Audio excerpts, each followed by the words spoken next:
Bienvenidos a Observatorio. El día de hoy vamos a hablar de un tema que está en la agenda pública desde hace una semana.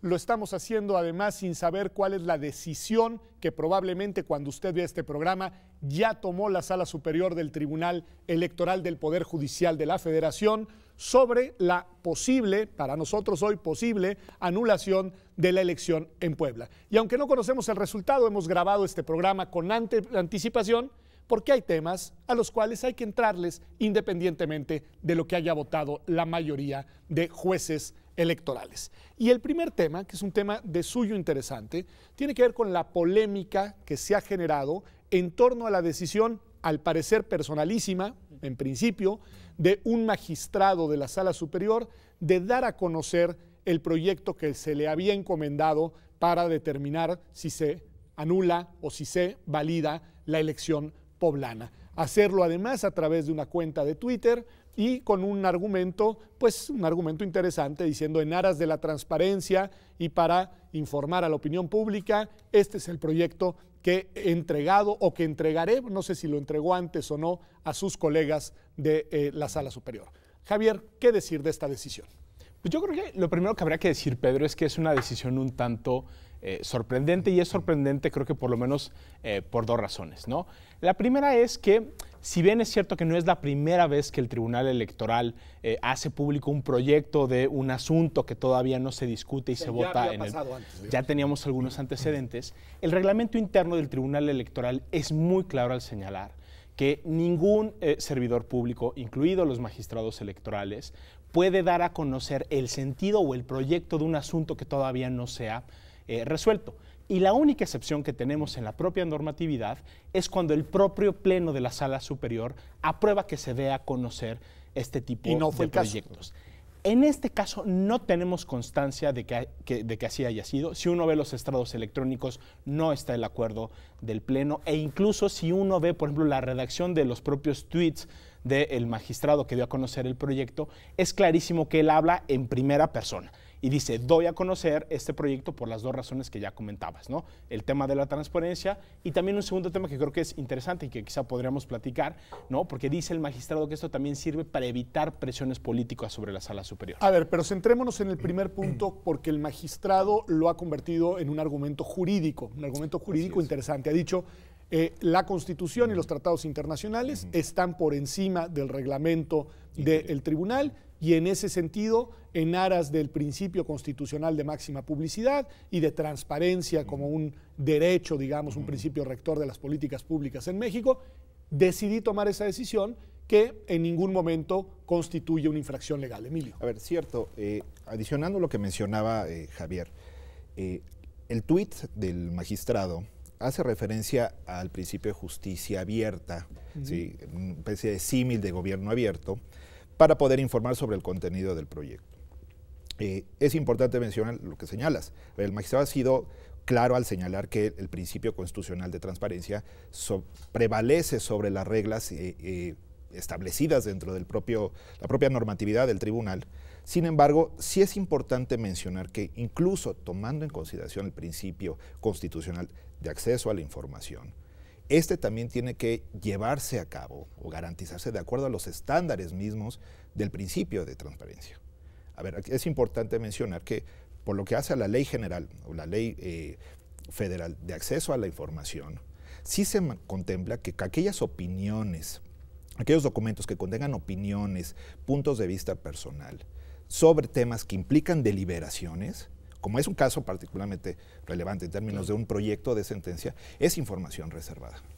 Aquí es importante señalar esto porque en principio pareciera que sí, en aras de un principio de transparencia, incluso bajo una lógica de justicia abierta, pareciera que se aparta de algunos estándares mínimos que establecen los propios ordenamientos sobre transparencia y de acceso a la información. Okay. Que sería relevante. Y sobre el mismo punto, Javier, quedémonos un segundo en esto, nada más porque el auditorio no todas y no todos nuestros compañeros que nos ven son abogados y son abogadas, pero cuesta, digamos, un poco de trabajo entender desde fuera del derecho, me imagino, que si hay un reglamento que establece una cosa, una ley general y federal, porque son dos leyes en realidad que irían en el mismo sentido del reglamento, algún funcionario público, en este caso un juez constitucional, lo que haga es desprender una interpretación que en los hechos nulifica los efectos de estas disposiciones, es decir, las anula. Es decir, ¿para qué existe la ley general? ¿Para qué existe la ley federal? ¿Para qué existe el reglamento?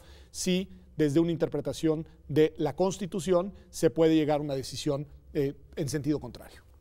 Yo creo que, a ver, es un argumento un poco tramposo, ¿no? Decir que él está aplicando el principio de máxima publicidad por encima del reglamento, porque algo que sabemos y que es un principio básico de cualquier Estado constitucional y de derecho es que cuando uno quiere solicitar la inaplicación o la invalidez de cualquier tipo de disposición, lo tiene que hacer a través de los procedimientos correspondientes. Y en este caso es muy paradójico, Pedro, porque esa norma que le prohibía, ¿no?, al magistrado hacer del conocimiento público el proyecto sin la autorización del Pleno, es una norma que se da al propio Pleno de la Sala Superior, ¿no? El reglamento interno del Tribunal Electoral es algo que se modifica a propuesta de los propios magistrados electorales, que pasa por la Comisión de Administración. Entonces, aquí estaríamos frente a una situación muy paradójica. Si esa en efecto es una norma que viola el principio de máxima publicidad, solo suponiéndolo, pues entonces también tendríamos ahí algún tipo de responsabilidad del propio Pleno, que fue el que en su momento aprobó esa disposición o que en su caso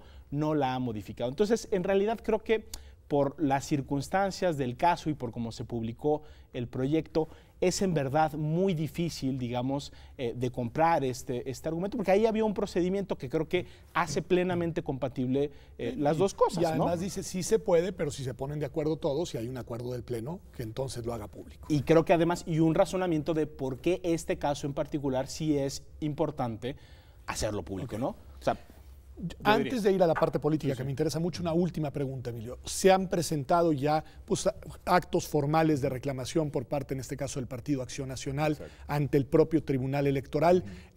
¿Podría tener alguna consecuencia de carácter jurídico, administrativo, para el magistrado que tomó la decisión y, en su caso, quién la podría imponer? O sea, ¿qué sucede en estos casos? A ver, han sido pocos asuntos en los que el propio tribunal ha conocido sobre temas de excusas o impedimentos. La mayoría de las veces siempre han sido consideradas no procedentes porque se estudia, dado que es un órgano colegiado, al final de cuentas es solo una opinión más dentro del propio colegiado y en consecuencia puede ser parte de las mayorías o bien minorías en caso de que hubiera disensos entre ellos. La consecuencia natural sería que no pudiera participar en la discusión, en la deliberación, y probablemente si la decisión del propio Pleno podría ser en todo caso retornar el asunto para que lo conociera, lo realizara otra ponencia. Nada más pero que los tiempos son los que son. De hecho, ya la decisión probablemente ya fue tomada antes de que este programa vea la luz. Exactamente. Entonces, a ver, la consecuencia natural sería que él no podría participar en la deliberación, la discusión pública en la sesión sobre el tema. Y ni votar. Ni votar. Lo cual además complica las cosas porque también creo que estará mermado la sala porque hay ausencias. Entonces, bueno, una decisión como la eventual validez o nulidad de una elección votada por tan poquitas personas es un tema problemático. Pero a ver, está la dimensión política. El magistrado, tú lo has dicho, argumenta, Javier, que la otra dimensión es que al colocar en la esfera pública su proyecto de sentencia, de alguna manera, digamos, se impiden las presiones políticas que podrían acompañar este tipo de decisiones. Yo creo que ese también es un argumento difícil de procesar, por decirlo lo menos, Pedro, porque mira, si ese fuera el caso, entonces tendremos que tener una disposición que nos dijera que hay que publicar todos los proyectos de sentencia, o por lo menos todos los proyectos de sentencia, digamos, de una relevancia política alta, porque las presiones políticas yo creo que están en cualquier tribunal de última instancia, de manera más particular en un tribunal electoral. Yo creo que eso es clarísimo. Entonces la pregunta es, bueno, ¿por qué no se han hecho públicos, por ejemplo, los proyectos de sentencia de otros asuntos muy polémicos que ha resuelto recientemente la Sala Superior? Y lo segundo es, a mí no me da la impresión de que con eso se nulifiquen las presiones. A mí me da la impresión que incluso quizá al único que beneficia esta acción es al propio magistrado que hace público su proyecto, porque ahí sí ya es muy claro. Yo creo que el magistrado lo que dijo es, esta es mi posición, en principio no me voy a mover, a mí no me está impresionando, pero lo que hace, creo, es trasladarle toda la presión y los posibles costos a sus otros 6 colegas. Y eso creo que también puede ser particularmente problemático en un órgano colegiado de la relevancia, ¿no?, que tiene la Sala Superior del Tribunal Electoral. ¿Tu opinión, Emilio? A ver, esencialmente coincido con lo que menciona Javier. Creo que el magistrado libera una presión, por así decirlo, a partir de la publicación de su proyecto de sentencia. Sin embargo, revierte la carga política a cada uno de sus pares, porque entonces los obliga, en principio, en caso de que apoyen la propuesta o no, a argumentar de mejor forma, incluso tratando de encontrarle los huecos, los espacios al proyecto que ya fue difundido públicamente. En una dirección o en otra. Exactamente. Digamos. Entonces, a ver, yo creo que si no se hubiera realizado la publicación en redes, probablemente no estaríamos aquí discutiendo. Sin embargo, sí creo que ya en términos internos complica el procesamiento en la toma de decisión, que tiene una importancia sumamente relevante, porque además ha sido un tema que ha estado a lo largo del diálogo público, de la discusión pública, durante más de 3 meses. Entonces, y es que es un tema importantísimo, es una elección, la gobernatura, una entidad exactamente, en un contexto político electoral como el que arrojó la elección de julio pasado, es decir, no es un caso menor el que está en juego. Así es. Y por lo pronto lo que hemos visto, Javier, para cerrar este bloque, es que han habido reacciones por parte de los partidos políticos y de las y los, porque son varón y mujer, candidatos en contienda. Claro, y yo creo que eso es algo muy natural, o sea, es decir, pensemos cuál es la razón de mantener, digamos, cierta secrecía o reserva sobre las deliberaciones de los órganos colegiados que resuelven asuntos. Pues precisamente evitar que la parte que parece que no va a ganar el asunto vaya e intente incidir de maneras no legítimas sobre los magistrados. Entonces yo creo que no es sorprendente, ¿no?, que evidentemente en este caso la candidata y la coalición que se vería afectada de aprobarse este proyecto de resolución, pues hayan salido a los medios de comunicación a criticar e incluso a presentar lo que tú ya mencionabas, ¿no?, esta solicitud de que el magistrado ponente que hizo del conocimiento público el proyecto se excuse porque pues está adelantando su criterio pues de una manera clarísima, no solo está adelantando el sentido, sino está adelantando todas las razones que sustentan el sentido de la propuesta. Pues interesantísimo, la verdad, este punto en sí mismo es un punto atemporal, porque es una discusión que no está atada necesariamente a esta elección en concreto, sino a todas las decisiones en las que estén en juego, pues tomas de posturas jurisdiccionales en casos políticamente relevantes. Vamos a un corte y volvemos aquí a Observatorio. Vamos a analizar ahora los argumentos del proyecto de sentencia, que probablemente en estos momentos ya es sentencia, pero que nosotros no lo podemos saber porque estamos grabando el programa antes de que el tribunal tome la decisión, que no sabremos exactamente cuándo la tomará porque hay una serie de vicisitudes o cuándo la tomó que han complicado el caso. Ya volvemos aquí a Observatorio, quédese con nosotros.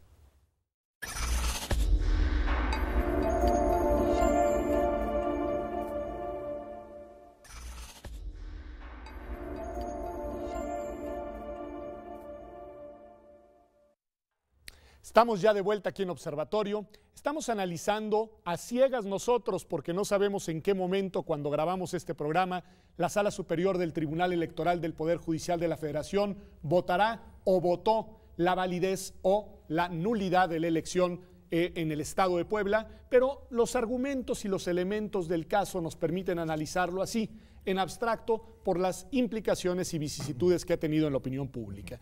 Y analicemos el proyecto que hizo público un magistrado, que todos lo conocimos, todos lo pudimos analizar, bueno, los que quisimos leer las 400 y tantas páginas que contiene, y que me gustaría que nos ayudaran a llevarle al auditorio cuáles son las líneas argumentativas principales con las cuales un magistrado le propone a sus pares anular la elección poblana. Emilio. Sí, gracias. A ver, el primer punto, bueno, el sentido del proyecto, la declaración de nulidad, se sustenta esencialmente en considerar fundado, que le asiste la razón a la coalición demandante, de que se vulneró el principio de certeza porque se rompieron las reglas de custodia y de resguardo de los paquetes electorales. Este tema es muy complejo porque habría que explicar cómo operan el resguardo de los paquetes electorales. Y voy a hacerlo telegráficamente. Primero, en el momento que concluye la jornada electoral, el presidente de la mesa directiva de casilla construye el paquete electoral, bueno, lo guarda. Tiene hoy un sobre que se llama expediente de la casilla, que incluye varias actas de la misma, un sobre de boletas utilizadas y un sobre de boletas sobrantes. Okay. Esto una vez que se cierra, se remite a un consejo distrital o municipal, dependiendo del caso. El caso de gobernador es distrital de la propia autoridad electoral local. Se sellan, se juntan todas las casillas, todos los paquetes electorales de las casillas, se cierra la bodega y cuando inician los cómputos distritales, esto es normalmente 3 días posteriores al día de la jornada electoral, se inicia el cómputo distrital. Entonces el presidente del consejo distrital entra a la bodega, abre los sellos de la bodega y entonces empieza a sacar material de las actas, etcétera. Se utilizan o solamente se tocan las boletas electorales si hay recuentos. Okay. Si no hay recuentos, entonces el personal de la propia autoridad electoral no toca las boletas. Aquí lo que ocurrió es que una vez concluido el cómputo distrital, lo que obvió el consejo, los funcionarios del OPLE, fue quitar o sacar todo el material, el expediente de casilla, es decir, las actas. Los sobres de las boletas sobrantes o utilizadas no se tocan. ¿Esto para qué? Sacas las actas para efecto de poder, en caso de que haya un requerimiento, datos, etcétera, puedan ellos desahogarlos. Okay. Posteriormente a eso, las bodegas tienen que cerrar porque tienen que pagar rentas, los OPLES, etcétera. Entonces hubo un acuerdo interno que le hablaron de traslado, de depuración, por así decirlo, y entonces trasladaron los paquetes a la bodega central del OPLE, en Puebla. Okay. Lo que refiere el proyecto es que ya cuando llegan a la bodega central y están alrededor de más de mes y medio ahí guardados, se rompieron las reglas que rigen el procedimiento para poder consultar los paquetes o las actas que incluyen. Porque, a ver, primero, porque la bodega, al parecer, tiene dos accesos. Okay. Y entonces eso es una irregularidad porque no permite la posibilidad de que solamente haya la seguridad, una entrada. Segundo, las bitácoras de acceso a la bodega no fueron elaboradas de manera espontánea. Lo que dice el proyecto es que se levantaron vía máquina de escribir, etcétera, los nombres, las firmas, lo que presupone que las propias constancias de acceso a la bodega fueron elaboradas con posterioridad al acceso. Okay. ¿Sí? Y además, lo último, no se garantizó la presencia de partidos políticos en el acceso a la bodega. En el acceso a la bodega. Pero ahora bien, esto es el último momento, por lo que entiendo, cuando ya se había desahogado toda la elección, ya se habían contado los votos, ya había programa de resultados electorales preliminares, ya había habido los recuentos correspondientes. ¿Dónde estaría entonces, digamos, Javier, el problema en caso de que el resguardo de estos paquetes, que ya, según entiendo, pues ya están embodegados cuando la elección ya concluyó, hubiera podido ser, pues no sé, hubiera podido haber accedido a ellos personas varias?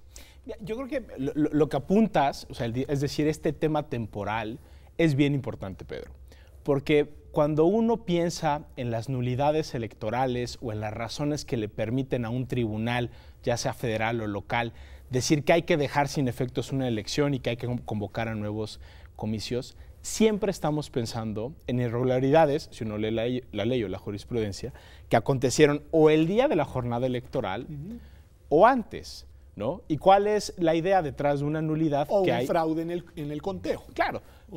Pero están siempre relacionadas, digamos, con los resultados de las elecciones y el impacto que tienen ciertas irregularidades en esos resultados. Aquí, ¿cuál es un poco la tesis del proyecto?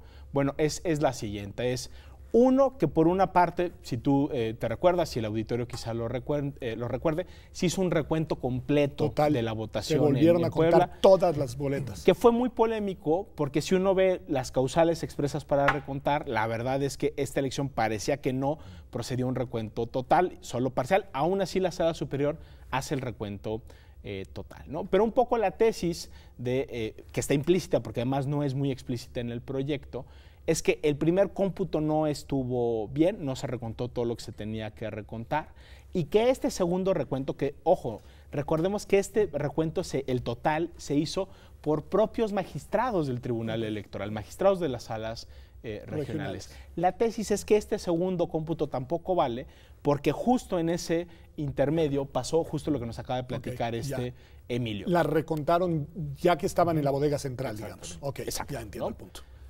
¿Cuál es el problema aquí? Yo creo que el principal es que el proyecto echa mano de un concepto que no es propio del derecho electoral y que es del derecho penal, que es esta idea de la cadena de custodia. A ver, Emilio, ¿no? ¿Qué es la cadena de custodia? Porque pues, aquí el auditorio no somos La cadena de custodia supone que el cumplimiento a unas reglas de procedimiento que está prevista en la ley y que en consecuencia, si no se llegan a cumplir, se pone en riesgo el bien que pretendes proteger con estas reglas de procedimiento. En otras palabras, en el caso electoral, por así decirlo, el hecho de que se hubiera roto todo el procedimiento que rige a la custodia de los paquetes o el resguardo de los paquetes, genera la presunción de que se pudieron alterar o manipular el contenido del mismo. Potencialmente. Potencialmente. Pero sí es importante mencionar, en ninguna parte del proyecto se menciona que hubo alteración de él. O sea, no se prueba, no se garantiza. Incluso, exacto, incluso cuando hay un par de argumentos relacionados con este traslado de las bodegas distritales a las centrales, donde se menciona que no hubo alteración, o sea, no hay prueba de que se advierta alteración en los votos. Estos sobres que decías, sobrantes y boletas utilizadas.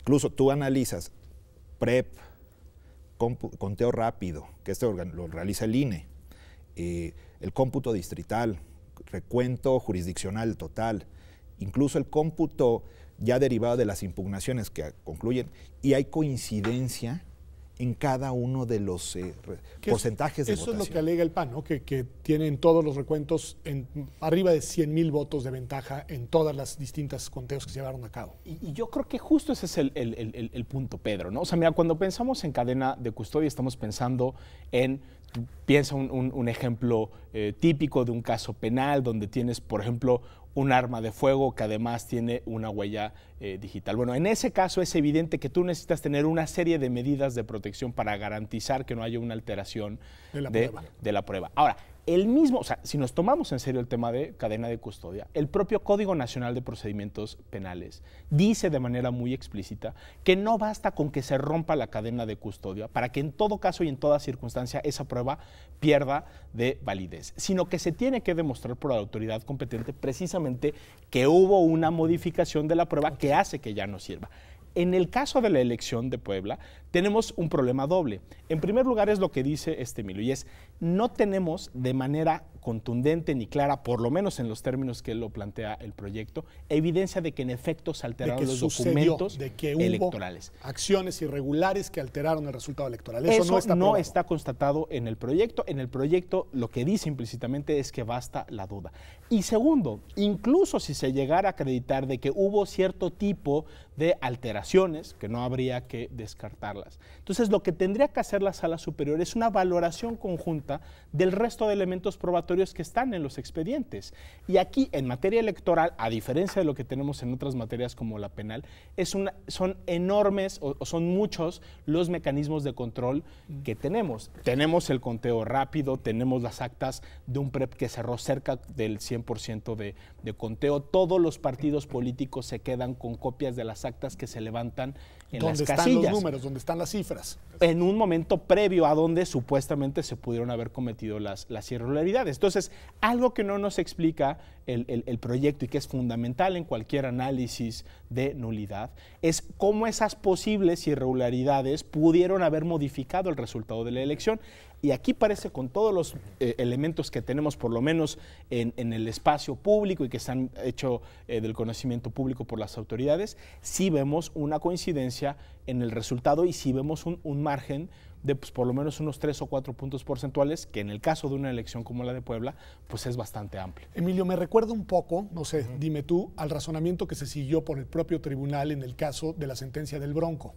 cuando le dan el registro a este candidato para ser candidato a la presidencia, no a partir de los elementos fehacientes de que contara con los apoyos ciudadanos que la legislación exigía, sino a partir también de una inferencia, de una presunción nunca probada de que se acreditó el requisito. ¿Se parece? Duda, sí, sin duda.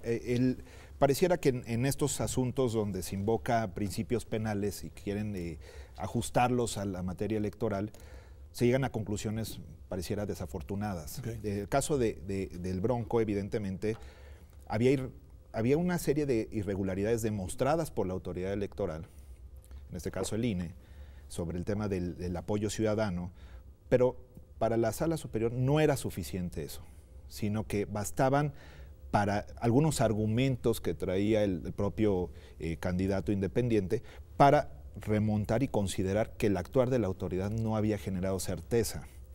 Hoy parecía lo mismo, el mismo argumento. Esta irregularidad, el principio, incluso, insisto, hay afirmaciones que existe la posibilidad de manipulación. Parece que es muy delicado un razonamiento o un fraseo de este tipo por lo siguiente. A ver, la nulidad de elección, la consecuencia que tiene. La nulidad de elección tiene una afectación a derechos políticos electorales de millones de ciudadanos. Y entonces, incluso los propios criterios del tribunal han sido muy firmes en sentido de, a ver, si se anula es porque están demostradas las irregularidades, claro, y eso genera una convicción plena de que el resultado electoral se apartó a toda una serie de principios que siguen las elecciones. Hoy pareciera, de la lectura del proyecto que se circuló, que no está demostrado precisamente esa violación. Existe posiblemente irregularidades, sí, eso no hay que menospreciarlas, pero no que haya trascendido en el resultado de la votación. No, además vamos a decir una cosa, digo, la posibilidad de que existan irregularidades es una variable de la vida. Es decir, siempre es posible que hayan irregularidades. Aquí lo que se tiene que demostrar es si las hubo y en ese caso entonces llevar a cabo la conclusión de anular la elección. Pero si no tienes acreditadas las irregularidades, sino solamente la posibilidad de su existencia, pues como que es una decisión sumamente ruda. Pero bueno, pues no sabemos nosotros ahora en Observatorio qué es lo que ha decidido, si es que ya decidió la Sala Superior, pero cuando menos hemos encontrado o nos han ayudado a ver en dónde están las flaquezas del proyecto que propone la nulidad de una elección importantísima en un contexto y una coyuntura política muy particular en nuestro país. Vamos a un corte y ya volvemos aquí a Observatorio.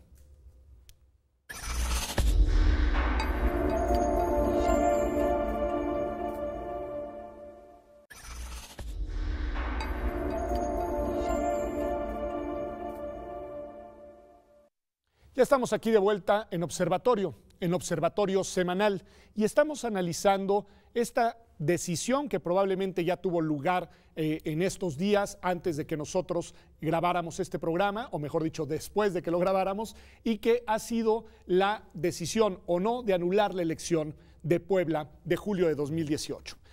Pues ya vimos, digamos, en un primer bloque, una serie de consideraciones en torno a la decisión de un magistrado de hacer público el proyecto y sus posibles implicaciones jurídicas y políticas.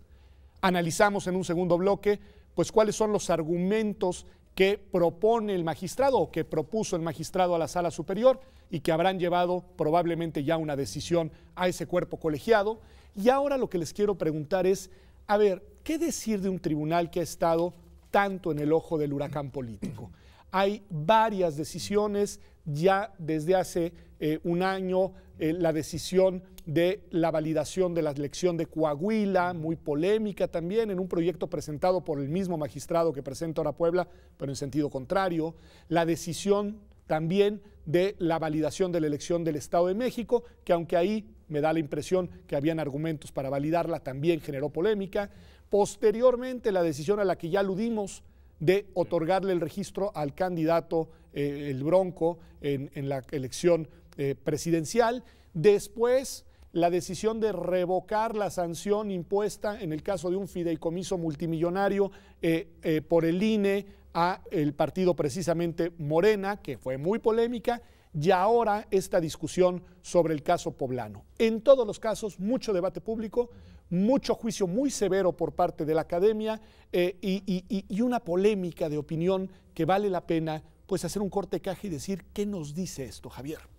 Yo creo que lo que nos dice Pedro es que tenemos enfrente un tribunal que no está cumpliendo con la misión que debería de tener en nuestro sistema electoral, que es generar confianza y certeza en los partidos políticos, en los candidatos y sobre todo en la ciudadanía, ¿no? Todos estos casos que tú has mencionado creo que comparten dos características.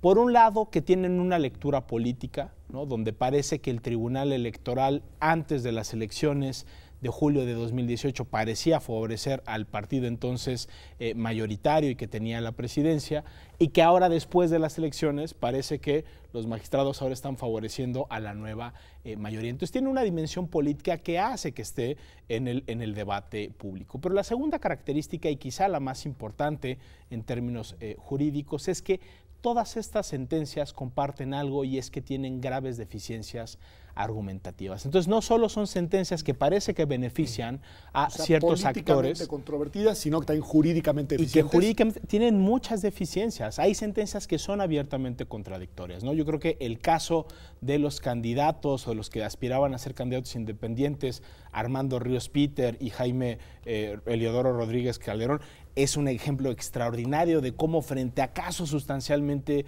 idénticos que se encuentran en la misma posición frente al ordenamiento jurídico, reciben tratamientos diferenciados de la misma sala superior. Y si así nos vamos a encontrar una enorme cantidad de casos donde los criterios del tribunal van cambiando conforme la identidad de los actores que están presentando los juicios, ¿no? Entonces, para mí eso sería lo más preocupante. No solo son sentencias polémicas en lo político, sino jurídicamente son muy difíciles de sostener, como el proyecto que discutimos el día de hoy. Antes de preguntarte tu opinión, sí tengo que decir que me sorprendió con el Eliodoro, ¿eh? Sí, es increíble. Lo sabe. Se lo sabe de memoria. El nombre completo del Bronco. Emilio, tu opinión sobre esto que dice Javier. Yo creo que los tribunales electorales, la función de los tribunales electorales es generar parámetros ciertos sobre cómo tiene que operar el sistema electoral en el país. No podemos suponer que van a estar ajenos a cargas políticas, a decisiones que entrañan una naturaleza política. Sin embargo, lo que sí se les puede exigir a los tribunales constitucionales, en este caso el Tribunal Electoral, es generar parámetros de congruencia en sus decisiones. Lo que nosotros nos hemos enfrentado en un análisis muy exhaustivo es que no hay congruencia en decisiones. Pareciera que dependen o derivan de casos en particular, que hay elementos ajenos a la integración del expediente y a la discusión pública que están dentro de las decisiones de los propios, de las propias resoluciones del propio tribunal. Sí creo que el tribunal está llamado a ser un órgano que genere certeza a todas las autoridades, a toda la sociedad, sobre cómo van a resolverse algunos asuntos.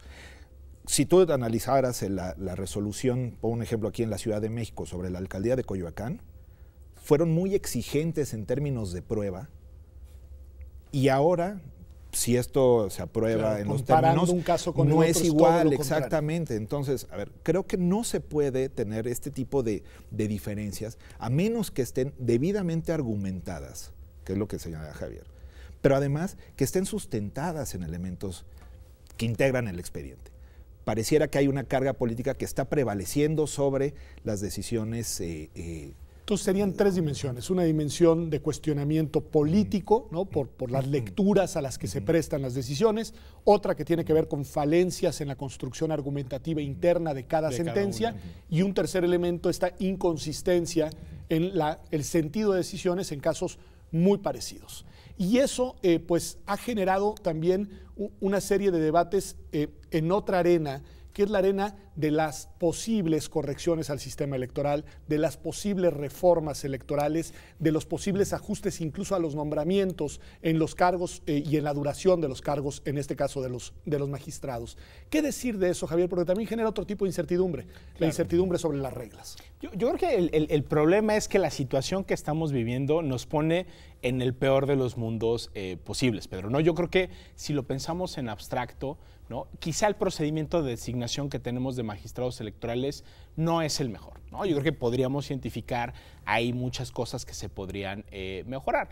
Pero lo cierto es que creo que es un procedimiento que, pese a todo, combina un elemento más meritocrático, ¿no? Porque todos los magistrados de los tribunales electorales federales o de las salas pasan primero por la Corte, después como van al Senado, ¿no? Entonces, creo que ahí hay un filtro, hay una decisión política. Creo que siempre en los órganos terminales necesariamente hay que pasar por una última decisión de órganos políticos. Hay una responsabilidad política también de sus integrantes, no nada más, digamos, en términos estrictamente jurídicos, pero aquí sí tenemos una sala superior que, por desgracia y por acciones propias y de terceros, está hoy en una situación en la cual se le está cuestionando su independencia, ¿no? Porque no olvidemos que esta sala superior originalmente había sido nombrada para periodos de 3, 6 y 9 años en el año del 2006. Y se ampliaron. Con posterioridad se ampliaron los plazos, ¿no? Mediante una reforma muy cuestionada. Muchos pensamos que era inconstitucional. 5 ministros de la Corte también pensaron que era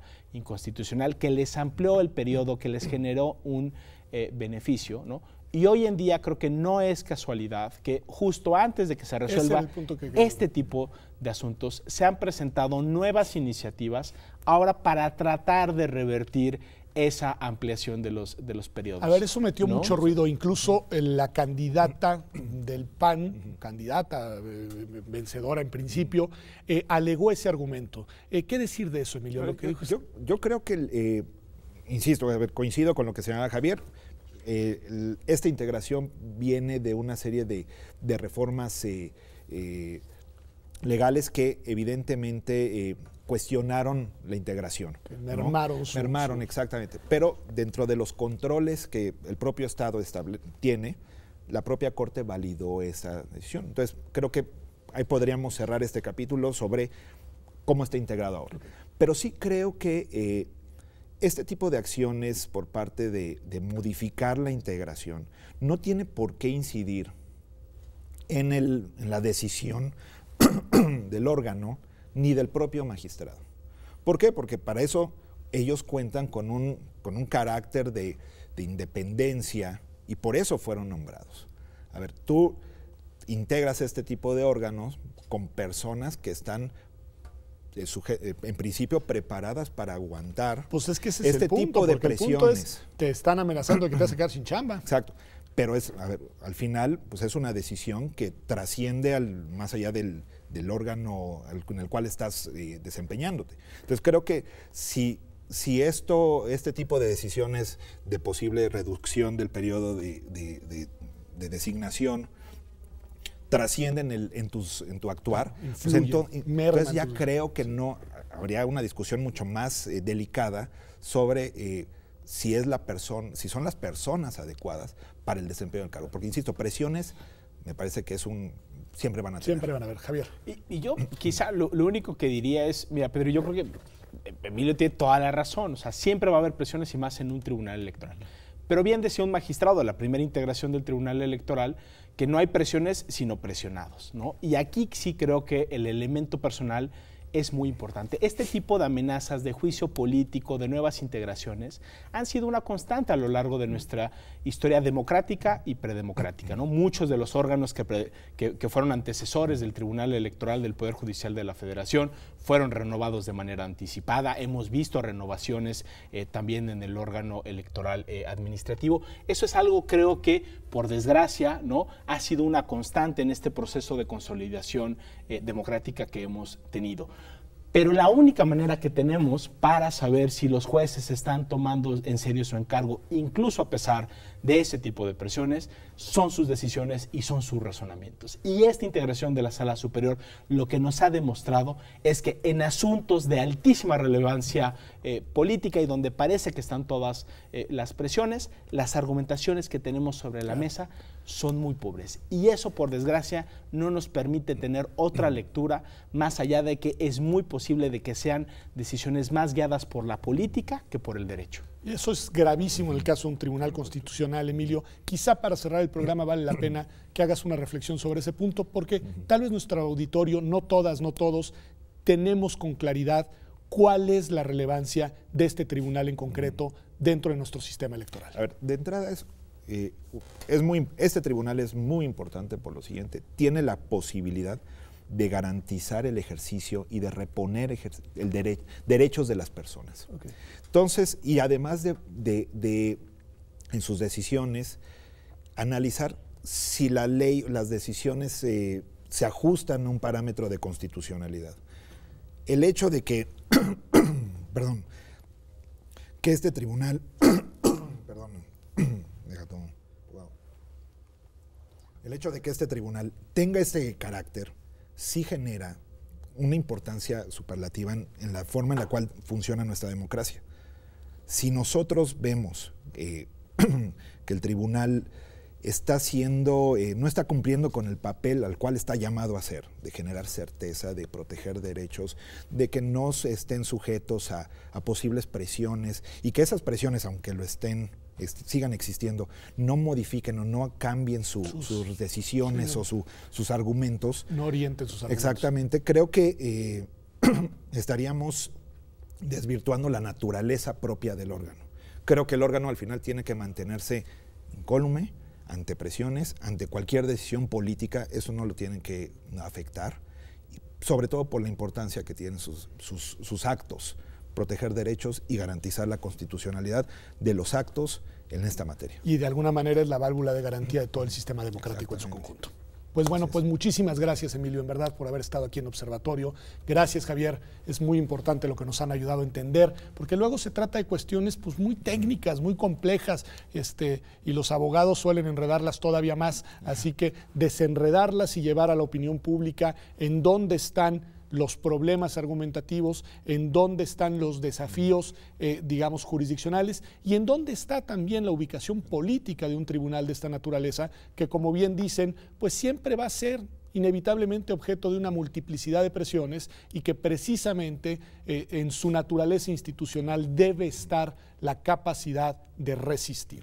Así que muchas gracias también a usted por habernos acompañado a esta edición de Observatorio Semanal. Le recuerdo que hemos grabado el programa sin saber qué fue lo que decidió el Tribunal Electoral, la Sala Superior, sobre la elección de Puebla, pero aún así nos pareció sumamente relevante, una vez que se conoció el proyecto que circuló un magistrado, hacer esta mesa de análisis, porque lo que importa es el contexto en general en un caso sumamente delicado. Gracias por haber estado con nosotros. Nos vemos aquí en TV UNAM la próxima semana, como todos los domingos.